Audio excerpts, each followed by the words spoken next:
बच्चों, कैसे हैं आप लोग। आज हम फिर लेके आए हैं परमुटेशन एंड कॉम्बिनेशन सीरीज का दूसरा वीडियो। तो पिछले वीडियो में हमने फंडामेंटल प्रिंसिपल ऑफ काउंटिंग बताया था और उसके कुछ एप्लीकेशन, कुछ एग्जांपल्स भी बताए थे। आज हम लोग प्रॉपर परमुटेशन शुरू करेंगे, लेकिन उसके पहले हमें एक चीज़ समझनी है, फैक्टोरियल नोटेशन। तो फैक्टोरियल नोटेशन क्या होता है, इसको हम एन फैक्टोरियल इस तरह से भी लिखते हैं और इस तरह से भी एल बना के उसके अंदर भी लिखते हैं कि 1 से लेके एन तक की सारी नेचुरल नंबर्स का कंटिन्यूअस मल्टीप्लिकेशन होता है। जैसे फैक्टोरियल 4 है तो फैक्टोरियल 4 1 इंटू 2 इंटू 3 इंटू 4 हो जाएगा। फैक्टोरियल 1 है तो 1 हो जाएगा। फैक्टोरियल 3 है तो 1 इंटू 2 इंटू 3 हो जाएगा। मीन्स कि अगर इसमें से हम 4 बाहर निकाल लें तो इट विल बी फैक्टोरियल 3। ये आप देखिए कि 4 अगर हम यहाँ से हटा लेते हैं तो 4 इंटू फैक्टोरियल 3 हो गया, या 3 भी हम निकाल लें तो 4 इंटू 3 इंटू फैक्टोरियल 2 हो गया, सो ऑन। इस तरह से अगर कोई भी हम ऊपर की नंबर एक बाहर कर लेते हैं तो उससे अंदर वाली नंबर का फैक्टोरियल हो जाता है। अब हम स्टार्ट करेंगे परमुटेशन। तो परमुटेशन की पहली बात, तो परमुटेशन की डेफिनेशन क्या है।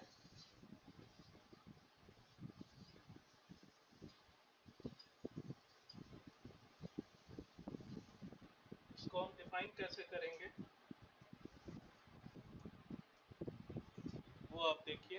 तो पहली बात तो परमुटेशन क्या है कि each of different arrangement which can be made by taking some और all of the given number of things at a time is called permutation.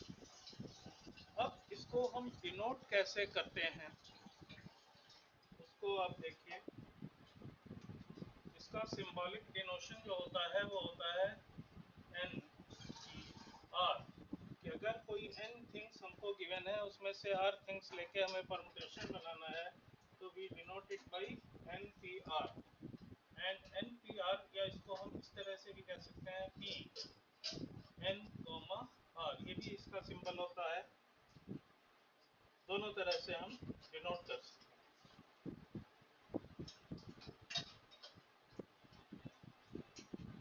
अब एन पी आर के लिए हमें फार्मूला फॉर्म करना है, वो हम कैसे बनाएंगे कि जैसे हमको एन थिंग्स दी गई हैं उसमें से आर थिंग्स लेकर के हमें कोई भी आर थिंग्स जहां एन आर लेस देन और इक्वल टू एन है हमको परमुटेशन बनाना है। तो पहली थिंग जो हम चूज करेंगे, पहले प्लेस के लिए जो हम चूज करेंगे, उसके लिए हमारे पास कितने तरीके होंगे, एन तरीके होंगे। फर्स्ट प्लेस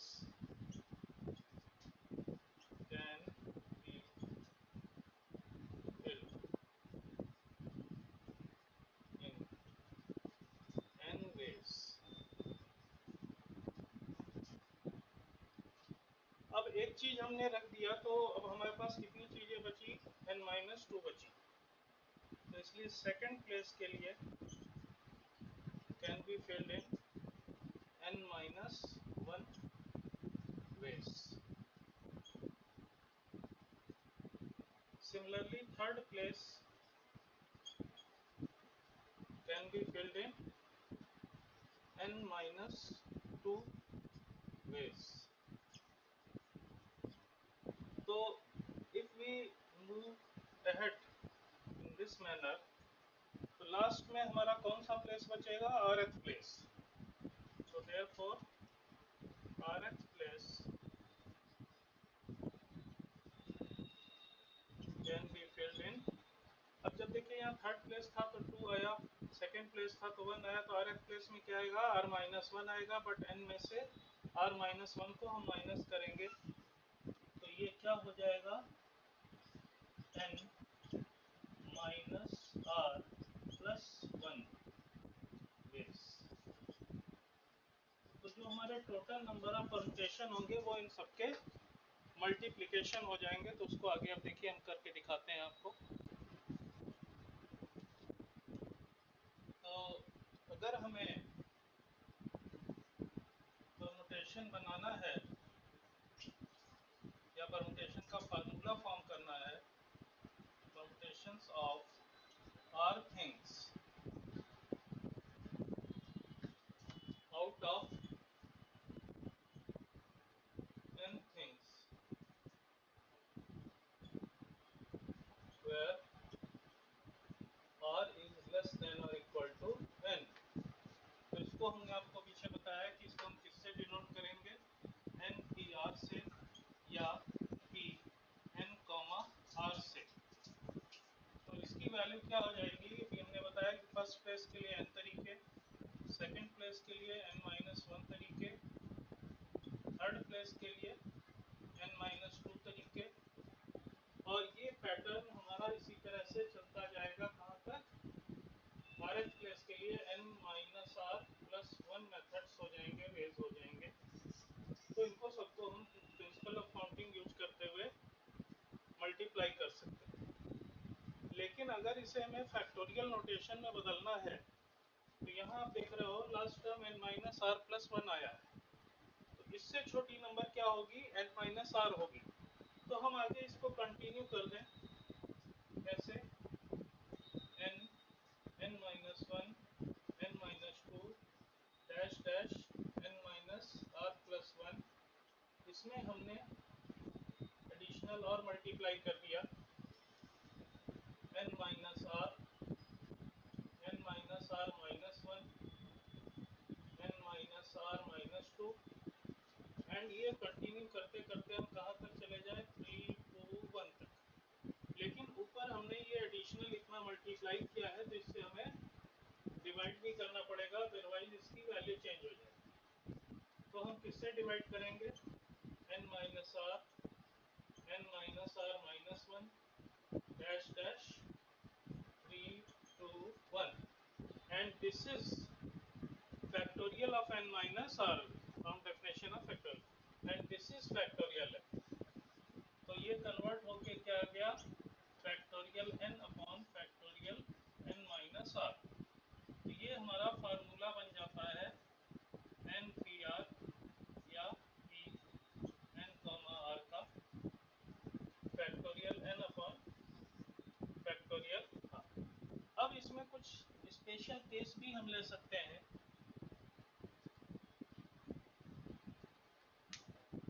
और इसी से हम फैक्टोरियल जीरो की भी डेफिनेशन निकालेंगे। फैक्टोरियल जीरो हमें पता है कि 1 होता है, बट क्यों होता है वो आपसे एग्जाम में पूछा भी जा सकता है, तो वो भी हम इससे निकाल के दिखाएंगे। तो यहाँ पर अगर हम कहें कि पुटिंग r इक्वल्स टू 0, तो n p 0 हो गया, एंड ये क्या हो गया, factorial n upon factorial n-0 means factorial n, p आ गया 1, तो np 0 की वैल्यू 1 हो गई। इसी तरह से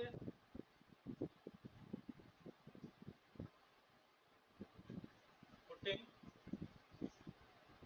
r इक्वल टू 1, तो n p1 ये क्या हुआ, n factorial upon n-1 factorial, इसमें से हमने n बाहर निकाल लिया, n into n-1 factorial upon n-1 factorial, ये दोनों कैंसिल आउट हो गया, तो ये आ गया n।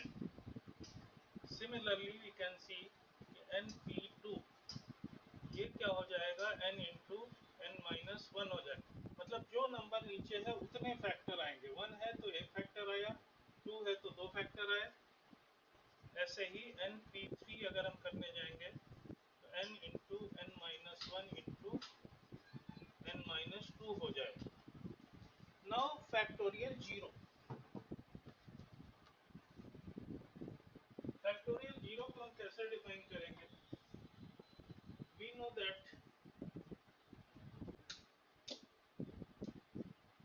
npr ये क्या था, n factorial upon n-r factorial. अब इसमें हम क्या करें, r इक्वल टू n रख,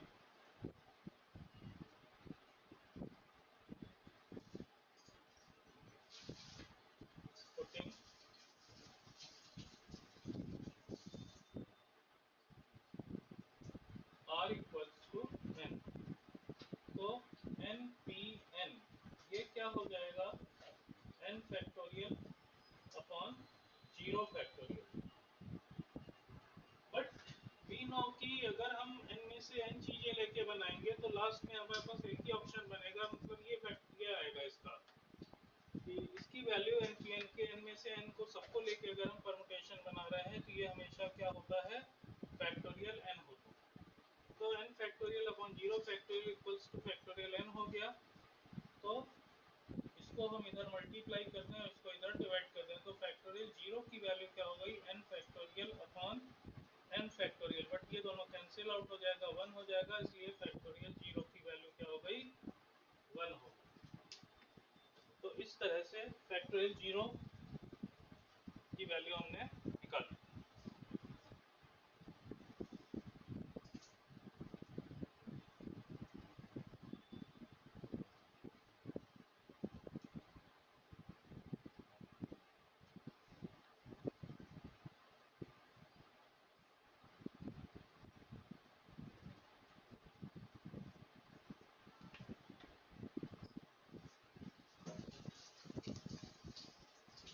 अब इसके ऊपर हम कुछ एग्जांपल्स आपको बताएंगे।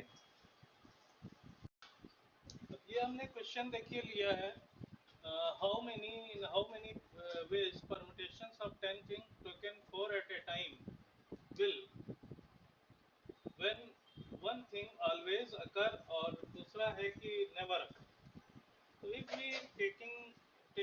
we take first case one thing always occur, तो हमें क्या करना है कि इन 10 चीजों में से उस एक चीज, मतलब हमें 4 जगह पे प्लेस करना है। ये पहला प्लेस हो गया, दूसरा हो गया, तीसरा हो गया, चौथा हो गया। तो उस एक चीज के लिए हमारे पास उसको हम या तो यहाँ रख सकते हैं, या तो यहाँ, या तो यहाँ, या तो यहाँ। तो उसके लिए तो हमारे पास total ways for one specific thing,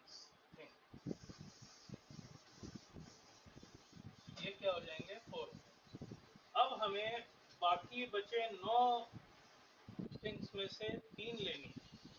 तो उनको हम कैसे 3 प्लेस पे, बचे हुए 3 प्लेस पे अरेंज कर सकते हैं, 9p3 से अरेंज कर सकते हैं।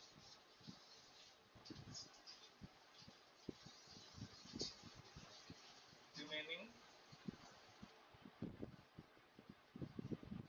3 things out of 9 things can be arranged in 9p3 ways। तो इसलिए टोटल नंबर ऑफ परमुटेशन ये क्या हो जाएंगे, 4 into 9p3। And in second case जब हम कहते हैं कि वन थिंग नेवर अकर, तो हमें 10 में से एक चीज को तो अलग ही कर देना है। तो बची हमारे पास 9 चीजें, और 9 में से हमें कितनी लेनी है, 4 लेनी है। तो सेकंड वाले में तो सिंपली 9p4 हो जाएगा। Total number of ways when one thing never occur, ये 9p4 हो गया। तो बाकी आप लोग प्रैक्टिस करिए, फिर अगले वीडियो हम देखते हैं अगर कुछ इसमें कुछ रेस्ट्रिक्टेड परमुटेशन या कुछ सर्कुलर, कुछ स्पेशल कुछ फार्मूले हैं उनके बारे में बात करेंगे, एंड देन फिर कॉम्बिनेशन पे आ जाएंगे। तो till then subscribe my channel alpha tutorials 888 and press the bell icon so that you may get regular updates. Thank you.